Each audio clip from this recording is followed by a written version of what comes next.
Mesdames, Messieurs, depuis des années, le monde politique vous ment et ne défend plus vos intérêts.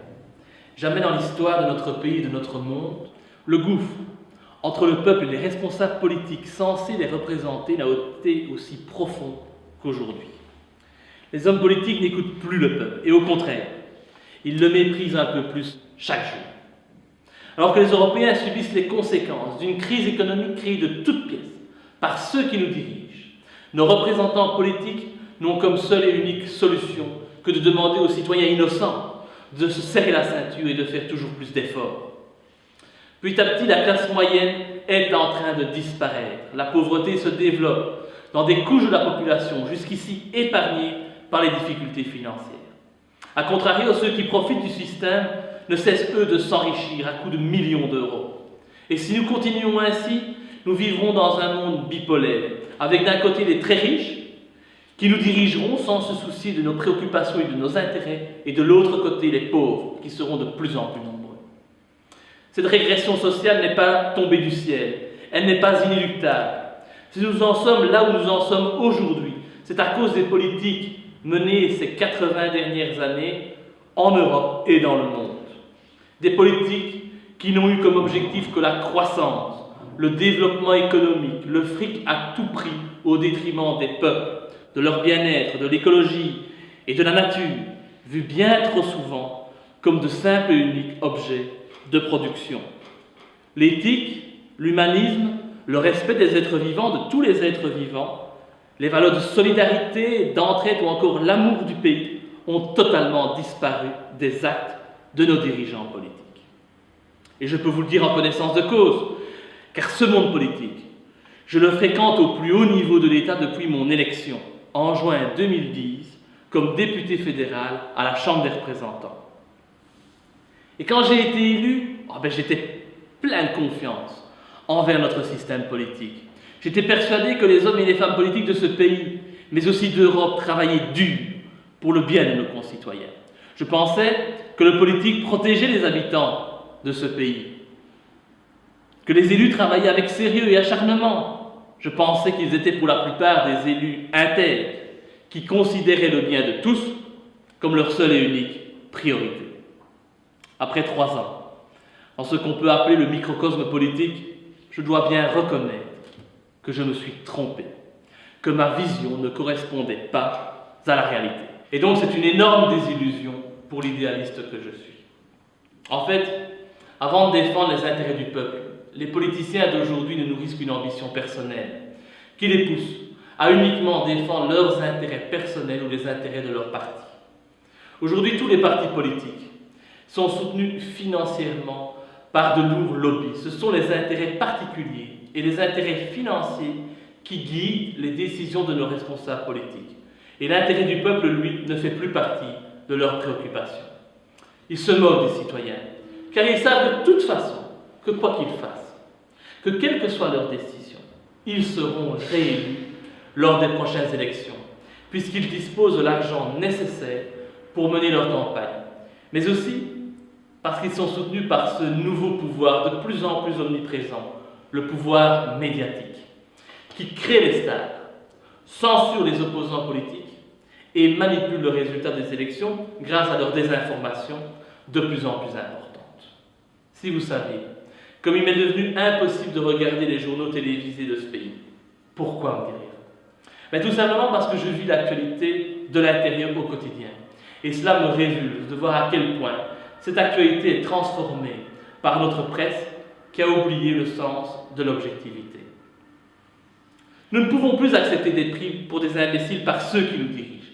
Car si nous ne nous réveillons pas et que nous continuons de la sorte, nous sommes condamnés à aller droit dans le mur, avec des pensions que nous ne verrons jamais venir, des épargnes qui nous seront confisquées sur le dos de l'une ou l'autre crise financière à venir, ou des droits acquis qu'on nous supprimera sur l'autel de la compétitivité, de la croissance et du pognon à tout prix.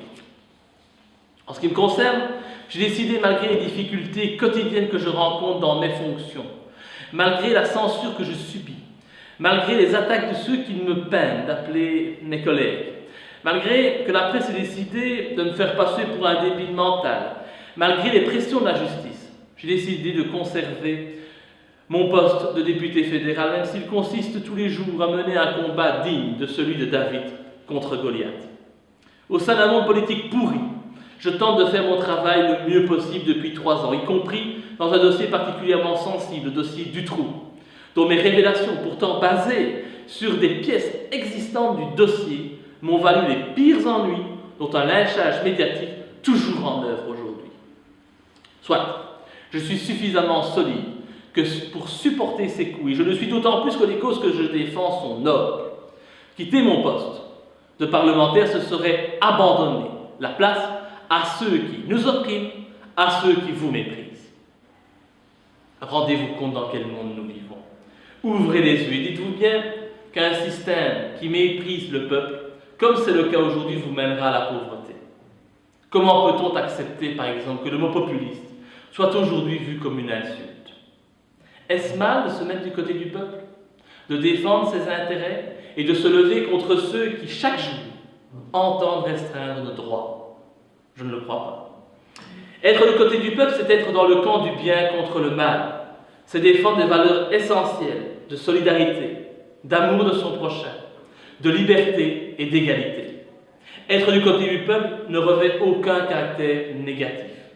Être du côté du peuple, ce n'est pas verser dans le racisme, c'est être ouvert aux autres, c'est respecter toutes les différences qui existent dans notre société. Être du côté du peuple, ce n'est certainement pas l'inciter à se tromper de cible, comme le font aujourd'hui certains partis islamophobes ou d'extrême droite, qui veulent vous faire croire que ceux qui sont les responsables de nos difficultés, des difficultés que nous rencontrons, sont les musulmans, les arabes, ou plus globalement les étrangers. Non. Les responsables de la crise, ceux qui, au quotidien, nous demandent de nous serrer la ceinture, ce sont nos responsables politiques. Bien sûr, vous me direz que je fais partie de ce système parce que j'ai été élu, que je suis à la tête d'un parti politique, que tous les jours, je fréquente ces individus qui ruinent notre pays. C'est votre droit de le penser, mais je vous demande de vous intéresser à mes actes, à mes interventions au Parlement. Vous verrez que je suis de votre côté et que je suis au sein du Parlement la voix des sans-voix. Pour les derniers mois de mon mandat, j'ai d'ailleurs décidé d'aller plus loin encore dans ma logique et de dissoudre purement et simplement mon parti politique, le MLD, le Mouvement pour la liberté et la démocratie. Créer ce parti était une erreur, car il m'a assimilé au système qui nous opprime. C'est donc avec réalisme et surtout avec la volonté d'ouvrir la voie à d'autres personnes libres qui souhaitent défendre les intérêts de la population que je souhaite cesser d'être le représentant du MLD au Parlement pour devenir le premier élu libre du peuple souverain. Sans argent, sans subside de l'État, sans l'appui des lobbies, sans l'aide des médias, sans la moindre connexion avec le monde des finances, en étant totalement libre et indépendant, sans parti politique derrière moi, je ferai tout ce qui est en mon pouvoir pour être la voix du peuple belge au sein de ce Parlement. Je crois enfin que les nombreux parlements de notre pays et les innombrables politiciens que nous payons grassement ne servent plus à rien aujourd'hui.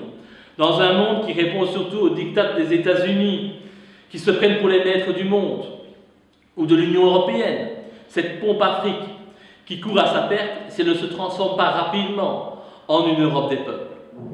Par exemple, au Parlement fédéral, il y a actuellement 150 députés, issus de 13 partis politiques différents. Mais ces députés ne sont pas libres de leur vote. Ils votent comme leur président de parti leur impose de voter. Ce sont en fait des moutons, des pions du système. Je l'ai souvent constaté, si l'on se contentait des 13 représentants des différents partis, ce serait suffisant. Et nous économiserions énormément d'argent, tant ces députés moutons, simples mains, pour appuyer sur des boutons de vote, ne constituent en rien une valeur ajoutée. Il est donc urgent de revoir notre système politique et le fonctionnement de nos institutions. Mon rêve serait de revenir aux bases de la démocratie, avec la suppression pure et simple des partis politiques, qui coûtent une fortune aux finances de l'État. Imaginez, tous les mois, ce sont 850 000 € qui sont répartis entre les formations politiques qui bénéficient de dotations publiques à la Chambre. 850 000 € par mois, ce à quoi vous devez encore rajouter tous les salaires des parlementaires. Et seul un parti représenté à la Chambre ne dispose pas d'une dotation, et c'est le mien. Ça constitue une fierté pour moi, car je crois qu'il est inadmissible de toucher tout cet argent alors que l'on demande toujours plus d'efforts à notre population. Et donc en décidant de dissoudre le MLD, je décide bien entendu de faire une croix sur toutes les dotations publiques qui pourraient m'être versées en cas d'élection future. Ces dotations ne peuvent en effet pas être versées à une personne physique. Vous l'avez compris, pour moi, la solution pour sortir du système qui opprime le peuple, c'est la suppression des partis politiques. Vous pensez que c'est impossible? Pas plus que de mener à bien la révolution de 1830. Tout est possible si le peuple le décide. Si les Français ont pu renverser la royauté en 1789, si les pays colonisés ont pu accéder à leur indépendance, si les Islandais ont pu, tout récemment, renverser leur politique et prendre le pouvoir, les Belges sont capables de le faire. Si vous le souhaitez, vous pouvez refuser le système actuel.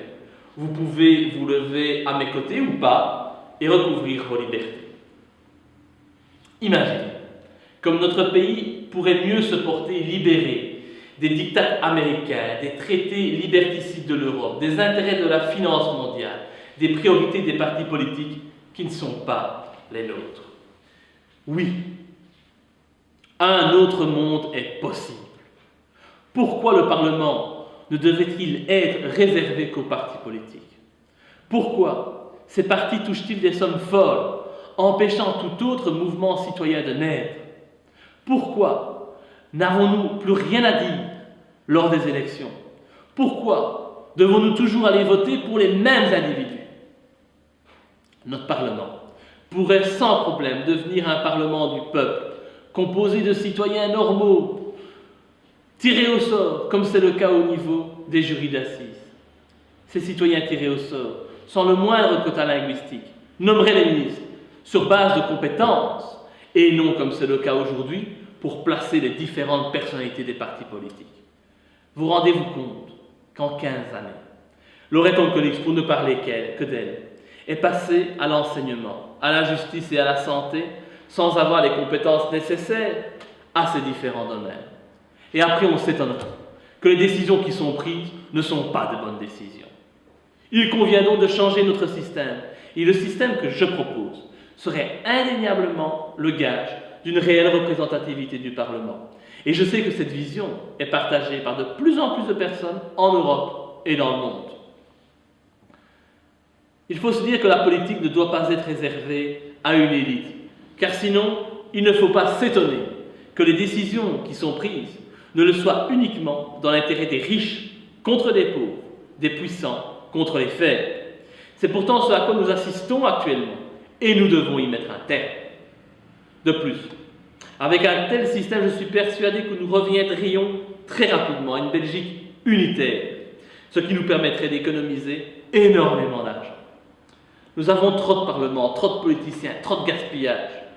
Au fond, nous n'avons besoin que de 3 niveaux politiques: le communal, le provincial et le national. Et ces 3 niveaux peuvent tous être composés d'élus tirés au sort. Nous reviendrions alors aux bases de la démocratie. Cette démocratie qui aujourd'hui est prise en otage par les partis politiques, les cordons sanitaires et les accords préélectoraux. C'est guidé par ce projet révolutionnaire que je terminerai mon mandat. Alors bien sûr, je suis conscient qu'il me sera très difficile, sans argent, sans parti et sans lobby, de conserver mon siège au Parlement lors des élections de 2014. Mais peu m'importe. Je n'ai que 32 ans et ce combat, je ne le mène pas pour moi. Je ne cours ni après une carrière, ni après le pouvoir. Je compte juste m'inscrire dans l'histoire de ce pays comme l'initiateur de ce mouvement citoyen qui, un jour ou l'autre, je l'espère, renversera le pouvoir en place. J'y crois, je l'espère de tout mon cœur. Il en va de notre survie, de celle de nos enfants. Ne vous résignez pas et surtout, mobilisez.